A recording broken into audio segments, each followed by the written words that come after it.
What is up, NFL fans? It is episode 2 of All NFL Talk. I'm Noah Schreckbein, joined always by my man, Nick Belsky. Find us on youtube.com/All NFL Talk. We have plenty to talk about as Aaron Rodgers watch week 2 begins. Meanwhile, the Cincinnati Bengals pull off the impossible and might not be done yet. Kirk Cousins is staying in Atlanta for now, and we'll dive into it. Cooper Kupp has a new home, and the Indianapolis Colts may be going from one top 5 quarterback to another top 5 quarterback. We're diving into the biggest headlines of the week. It's a beautiful one here in the city of Pittsburgh. Hope it's the same down in good old DMV. How you feeling, my friend? Yeah, I'm feeling good. NFL free agency has been wild and crazy, and it doesn't seem like it's slowing down anytime soon. I mean, when you kick off the second week with the biggest non-quarterback contract ever handed out, you know that, hey, we haven't taken our foot off the gas pedal as far as the NFL is concerned yet.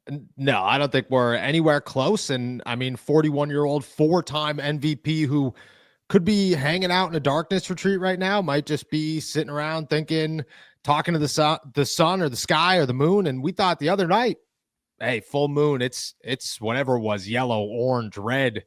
Aaron Rodgers was making decisions. Not yet. We're diving into that plus a lot more. Let's start with the Bengals.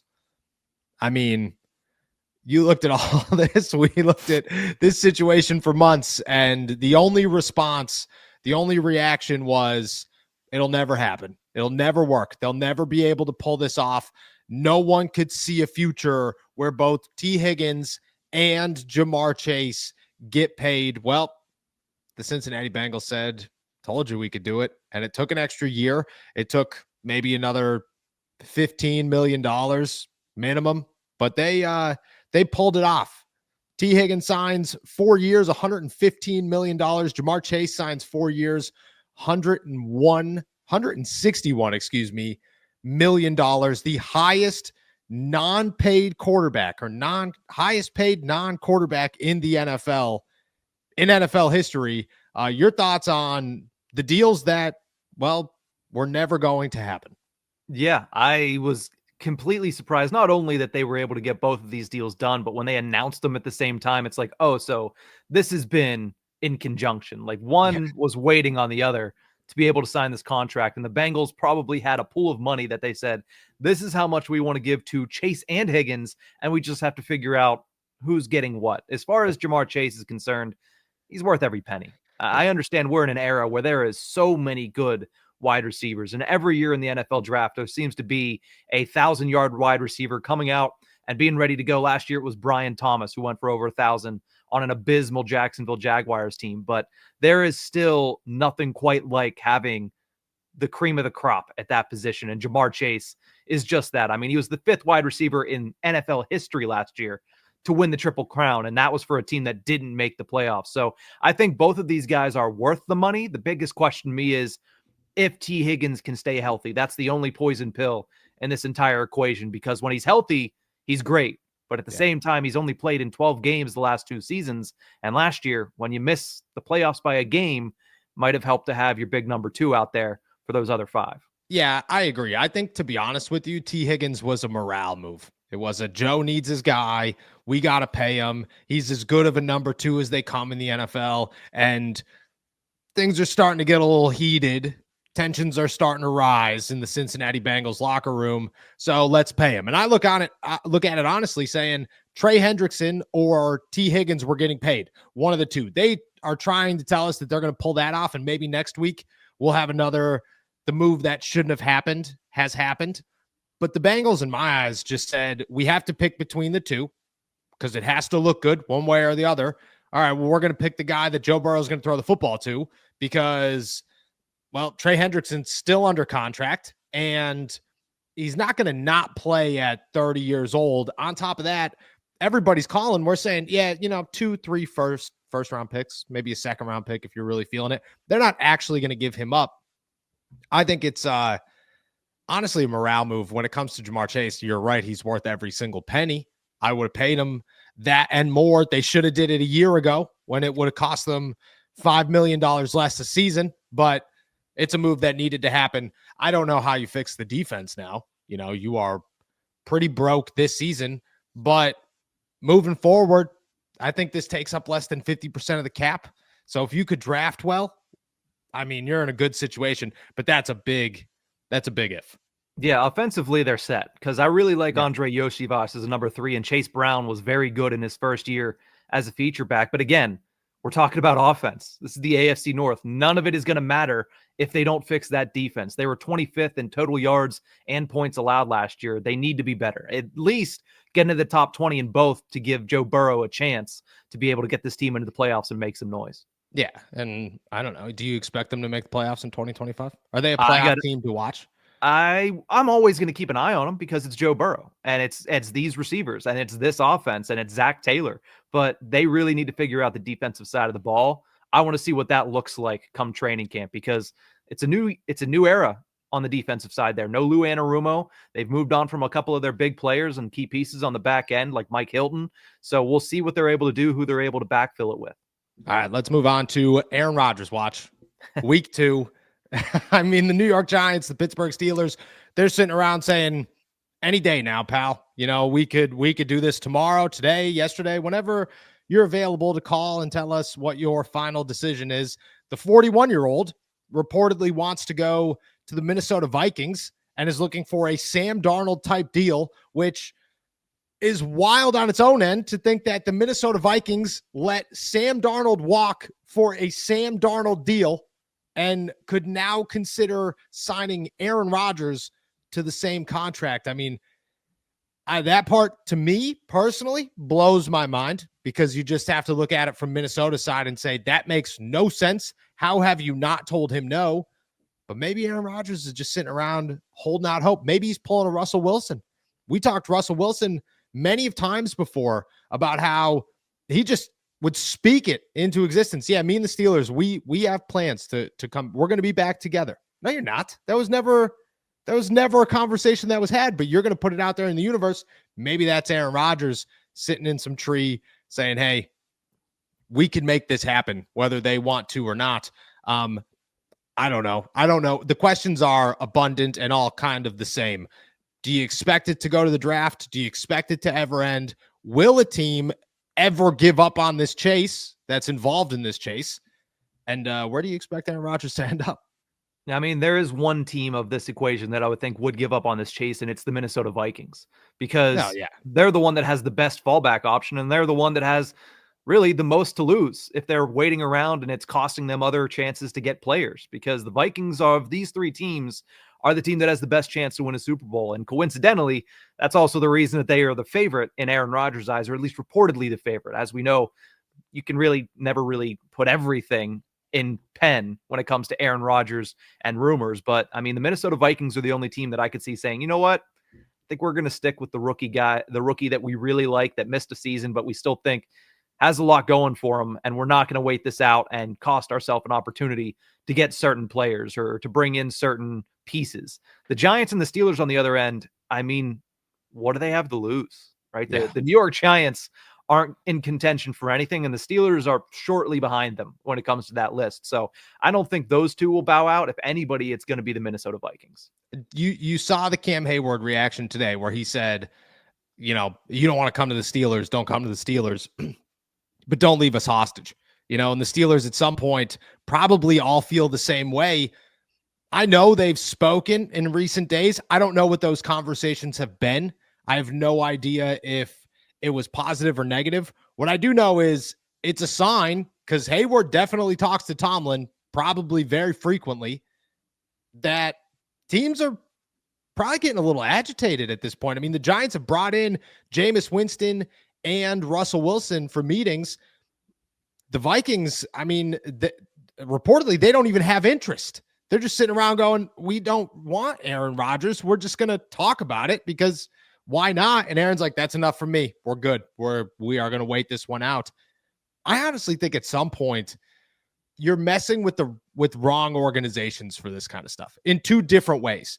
For the New York Giants, they'll move on because they'll kind of panic and they're, you know, whatever. We're stubborn. We're going to move on.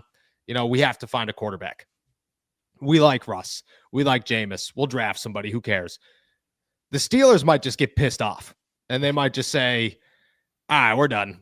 This has been long enough. We need to go in a different direction. We need to prepare this team. You're holding us back. I understand that Mason Rudolph's a good backup and you could wait as long as you want, but the Steelers are also the Steelers look at themselves in a light that is incredibly high. And they are not I'm going to wait around for a quarterback team. They're you want to come to us organization. Whether that's true or not, that's how they feel.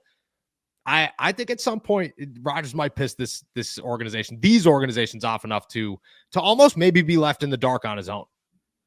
Yeah, I mean, he might like being left in the dark. He does it in his spare time. But no, I do think at the end of the day, there has to be a resolution coming because eventually, I don't think they'll bow out, but I think teams will start to put more pressure on Aaron. I think the first week of free agency was, listen, you're 41 years old. We know you're weighing your future. We'll give you some time and we'll make our plans in the meantime. Once you get deep into the second week of free agency, it's like, all right, now we need a decision. Like, we're going to start calling you. We're going to start bothering you. And if you haven't come to a decision by now, it's going to become pretty apparent that you're losing money at the very least in these offers. It's like, listen, we're not going to offer you a lot of money if you're not all in. That's the thing that I think we talked about is, if the Steelers are going to go get him, he has to be all in. He can't be, I'm going to come in. I'm just going to, another year. That'll be fun. Make some money. No, they want somebody who's going to be all in. And if he continues to put this off, it's just showing that, hey, he's undecided. And that's not the type of kind of mindset that any of these teams want in a quarterback. It's wild, the Brett Favre, Aaron Rodgers comparisons. Remember when Brett Favre signed with the Vikings? Do you remember what month that was? I do. I don't remember what month it was, but let me know. It was August. It was 2 weeks before the start of the season. He signed with the Minnesota Vikings. And you got to be sitting here thinking, Aaron's thinking that. Aaron's sitting around going, if I want to sign in August, man, somebody's going to sign me in August. There's no way they're not. And that's the truth. Like, truth be told, that's going to be the case. If Aaron wants to hang out until August and say, I'm not going to training camp, I'm not going to OTAs, I'm not going to mini camp, I mean, he'll just wait. And then when the Giants don't get a quarterback and Jameis is their guy and doesn't look good in the preseason, he'll call them and say, you want a quarterback? I'll come be your quarterback. Somebody gets hurt. You want a quarterback? I'll come be your quarterback. Like that's what could happen. And because again, like Aaron's going to push this one out. What's your week 2 prediction of Aaron Rodgers? Where does he land? Right now, it feels like the Steelers are the most likely. I mean, the Vikings have the best chance of the Super Bowl, but they're also reportedly not interested. The Giants are probably going to give him the most money. What's the place that can give him a little bit of both? Pittsburgh. Yeah, I agree. I stick with the Pittsburgh Steelers. It could change. It probably will change at some point, but for right now, I stick with the Pittsburgh Steelers. The Atlanta Falcons have their own quarterback situation. Kirk Cousins just got paid $10 million, makes him $100 million with the Atlanta Falcons, and he is not their starting quarterback, nor is he expected to be their starting quarterback in 2025. They close, quote unquote, the door for Kirk Cousins in a trade to another team. I mean, my stance remains the same, and it will remain the same. Everybody wants a good backup quarterback. Everybody wants to have the guy that if your starter goes down, especially if your starter is inexperienced, you have that guy that could come in here and lead that team to a Super Bowl. But the Atlanta Falcons are not a Super Bowl team that could just blow $40 million. That is not the team that they currently are. There are going to be offers strong enough at some point during this offseason to say Kirk Cousins is going to end up here or there or wherever. I don't know where it is. It could be later down the line. Again, players get hurt constantly, and those doors continuously open. There's no way you hold on to $100 million quarterback, but they're saying they're gonna.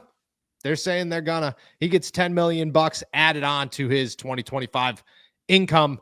Does he stick with the Falcons? Are you calling their bluff, or do you actually believe their hand here? No, I'm calling their bluff. To me, it feels like everybody else is calling their bluff as well. They're like, cut him. You don't want him as your backup. Cut him. And it feels like nobody is willing at this moment to bail out the Atlanta Falcons, which is hilarious because it is such a quarterback needy market right now. I mean, think about this. We are in week 2 of NFL free agency, and everybody is being held up by 41-year-old Aaron Rodgers, who, historically, very good, but not the best season with the New York Jets last year. Then there's Russell Wilson, who's literally trying to find a job anywhere. And then Yes. after that, it's a bunch of backups. Kirk Cousins, even though he also had a very bad season last year, you would think would get some interest around the league, but it's that contract. And it's the fact that everybody knows, hey, if you want to hold on to him, sure, you can handcuff yourself all you want, but we're not bailing you out. We're not taking salary cap for you. You're going to either have to eat a lot of it in a trade or just cut them and we'll sign them for $1 million, just like the Denver Broncos did. I think a lot of teams are calling the Falcons bluff and they're saying, listen, in the meantime, we can go elsewhere. If we're wrong, oh well, but that's not our problem at the end. We just don't have Kirk Cousins, who struggled last year. You have Kirk Cousins on that massive contract to back up a second-year quarterback. Yeah, I was told that teams are calling the Falcons not for a trade, but to ask the question, you going to release Kirk? You going to get rid of him at some point? And they're like, no. He's like, well, why? Why are you not going to do that? Probably like, well, do you want to trade for him? And they're like, no. Why do you think I called to ask if you were going to cut them? Like, yeah. Nobody's sitting around going, hey, pal, we will trade you. I think that works for the Falcons in this situation. It's the only way they get out of this with a minimal scratch is to say, we'll trade you cash for a draft pick, to say, we'll take $25 million off of Kirk Cousins' deal. We've already paid him the bonus. Give us a third-round pick because we're giving you a much less expensive Kirk Cousins, And I think even a third-round pick for Kirk Cousins right now is high, but they could negotiate that way because there's no leverage with Kirk. No. There's no team that needs Kirk right now. There might be at some point, but nobody's sitting. The Steelers are not sitting around saying we should take on that contract.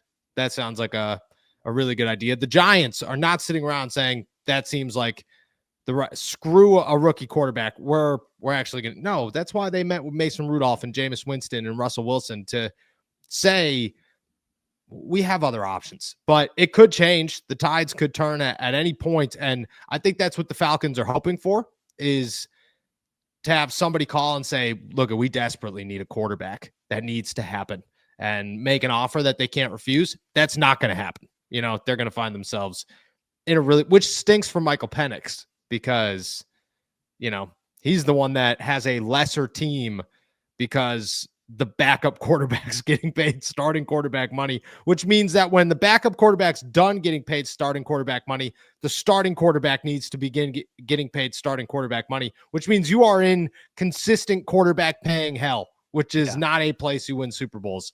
So shout out the Falcons, man. Shout out the Falcons. Cooper Kupp sent his butt home to Seattle with the Seahawks. Signs a 1-year deal after being released from 2-year deal? 3-year deal. 3-year deal. Did not see that coming. 3-year deal with the Seattle Seahawks after being released by the Los Angeles Rams. Happened quickly. I think he gets paid $15 million a year, which is good for Cooper Kupp. They now have Sam Darnold's number 2 weapon after Tyler Lockett and DK Metcalf both left. Is the offense good enough right now for Sam Darnold? Do you trust the Seattle Seahawks after this move, or was it not enough for you? No, I trust the Seahawks offense mainly because it's predicated on the ground game first, and that's what Sam Darnold needs. He needs to be able to have a ground game that can set the tone, and he can pull it back and play action and have multiple solid receivers, and that's what he has. I mean, if Cooper Kupp is healthy, let's not act like he is not a number 1 in a number 2's role. Because he can be a 1,000+ yard receiver. We saw it at the end of the season. Shoot, we saw it in the playoffs. If he's healthy, he is still that guy. And having Jackson Smith and Jigba as the number 2 there, or the number 1, I guess, de facto at this point, I think that's a really solid offense and a team that's going to surprise a lot of people because Seattle, for the last couple of years, has been that surprise team with Geno Smith.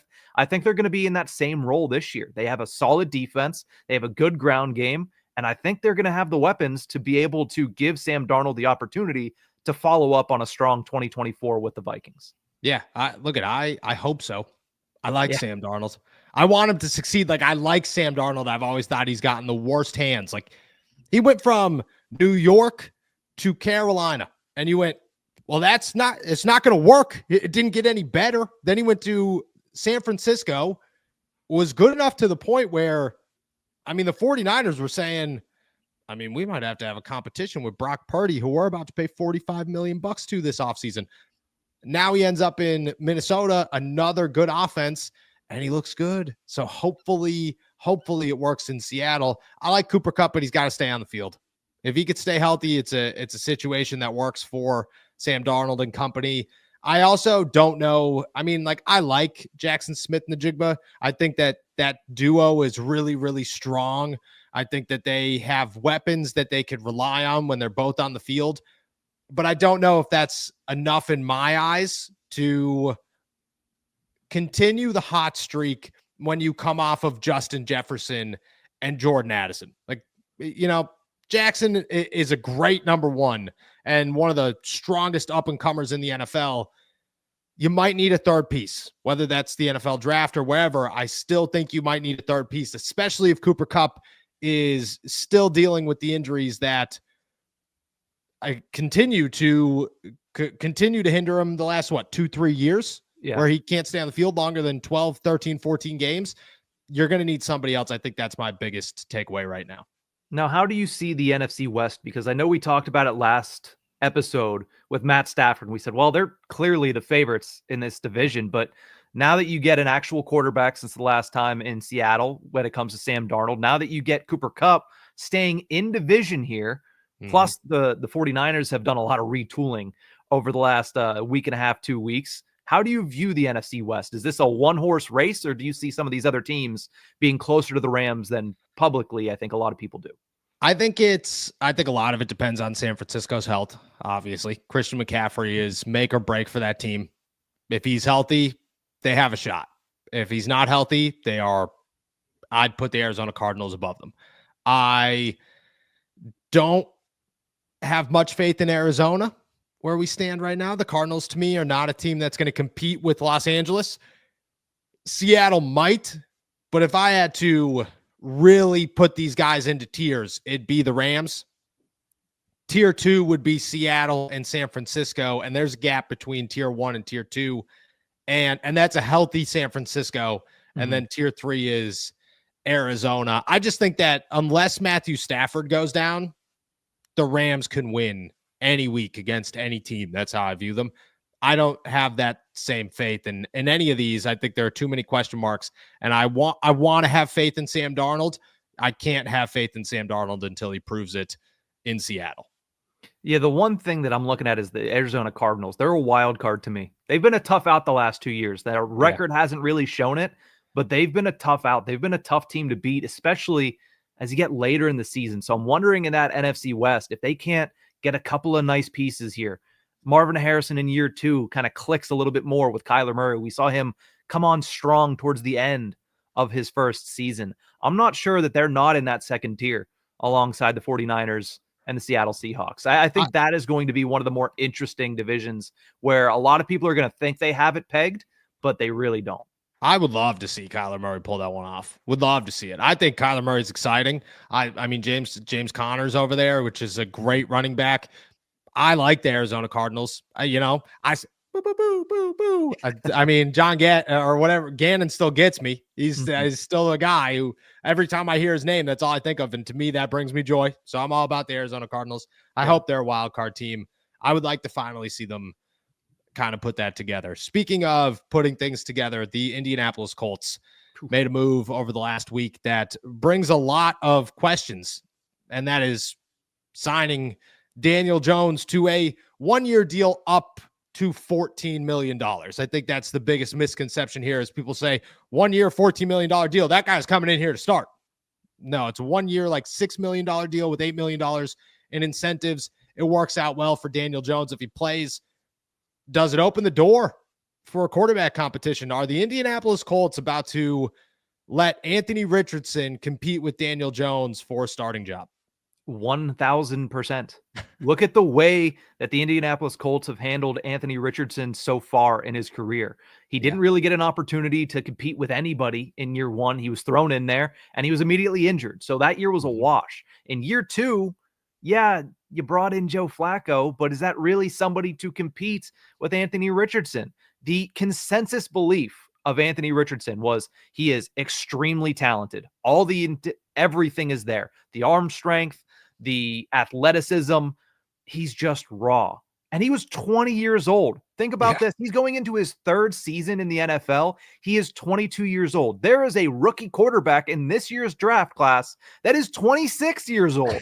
So there is no harm. You have time to make sure that you get this right with Anthony Richardson, and giving him somebody to actually battle against, actually learn from a little bit in Daniel Jones is a good thing for that organization. They have botched to this point Anthony Richards' development, and part of that is not on them. Part of that is his shoulder blowing up in his rookie season. But they need to kind of mold this guy. They haven't done that to this point. He was raw coming in, and I think most people, if you looked at Anthony Richardson today, would say he still looks like a raw quarterback and still needs to be worked on. So I think bringing in somebody that could at the very least push him in Daniel Jones, I think that is a good move for the organization. And I think there will be a competition whenever training camp opens up this fall.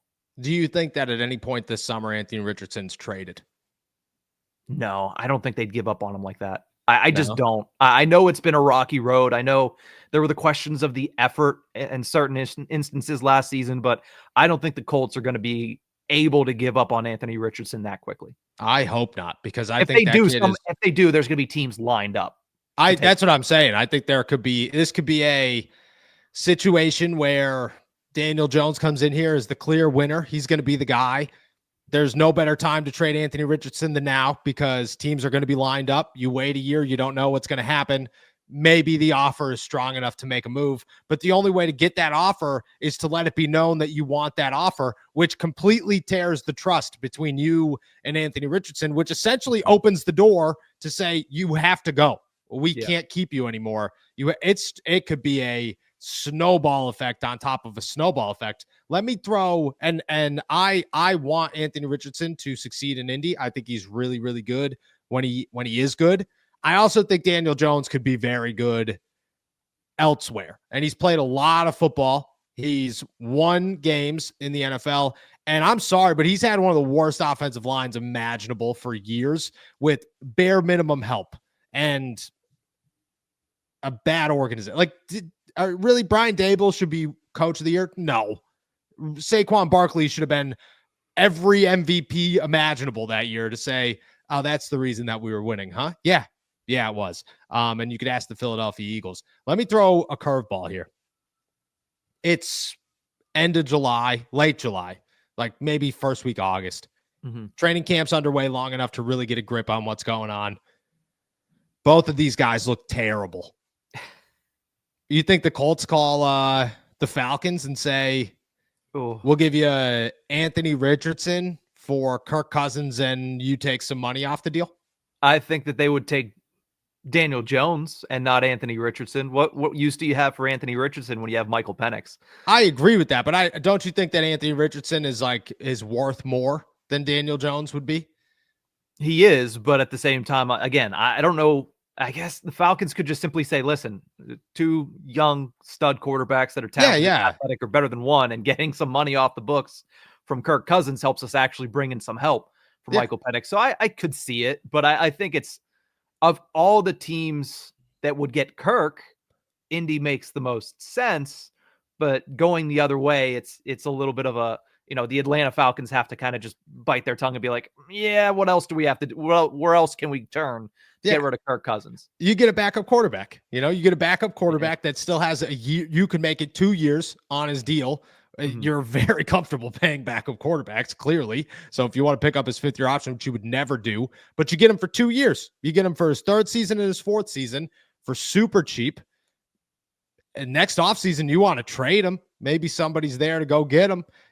I could see it being a Trey Lance deal, but instead of a 5th-round pick, it's you know what? We'll take Kirk Cousins. That sounds pretty okay to me. I don't know. Do you who do you see coming away with the position battle here in Indianapolis? I think it'll still end up being Anthony Richardson. The fact that he's been put in that position 2 years in a row now, first against, I believe it was Jacoby Brissett in his rookie season that he was battling against. Then it was Joe Flacco. I don't think Daniel Jones is going to come in here and wow people in training camp to where he's going to surpass Anthony Richardson. I mean, Anthony Richardson is exactly what you want in training camp. He's got the big arm. He can do a whole bunch of stuff, and he's not put under too much duress. So I don't think he's going to be able to struggle enough to where Daniel Jones is going to come in and take over the team. Yeah, it's very true. The biggest component about a quarterback competition is who's in the lead heading in, because that is who's going to win it every single time. Nobody looks bad in training camp ever. Quarterbacks, even when they do look bad, nobody remembers that they look bad. They just remember when they look good. All right. With that said, we're heading out of here, guys. Thank you so much for jumping on to episode 2 of All NFL Talk. Make sure to subscribe to us on YouTube, youtube.com/All NFL Talk.